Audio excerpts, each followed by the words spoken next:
Pumirma ang GMA Network at ang COMELEC ng isang Memorandum of Agreement. Bahagi po yan ng aming paghahanda para sa pinaka-komprehensibo, pinaka-makabago at pinaka-pinagkakatiwalaang coverage ng eleksyon 2019. Sa pamagitan din ng pagtutulungan ng GMA Network at ng COMELEC, maihahatid ang tama at napapanahong impormasyon para sa mga botante. May report si Tina Panganiban Perez. Para makatulong sa paghahatid ng GMA ng maagap at makabuluhang balita, pumirma ang GMA Network sa isang kasunduan sa Commission on Elections. Pumirma para sa COMELEC si Commissioner Rowena Guanzon. Para naman sa GMA, sina GMA Network Inc. Chairman and CEO Attorney Felipe Gozon, GMA Network President and COO Gilberto Duavit Jr. at GMA Network Senior Vice President for News and Public Affairs Marisa Flores.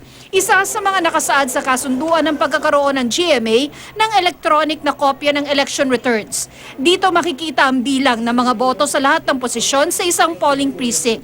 Sa pamamagitan din ng pagtutulungan ng GMA Network at ng COMELEC, mas malawak na maipakakalat ang voter education campaign ng komisyon. The people have a right to public information as wide as possible. Is your access to information because that is their constitutional right. Tulad sa mga nakaraang eleksyon, makakaasa ang publiko ng serbisyong totoo mula sa Kapuso Network. At sa pamamagitan ng paghahayag ng tama at napapanahong impormasyon, magagabayan ang mga botante sa pagpili ng kanilang mga iboboto. Dapat malaman ng lahat ng tao na napaka-importante nitong election exercise. Hindi lahat ng bayan sa mundo nakakatikim ng eleksyon.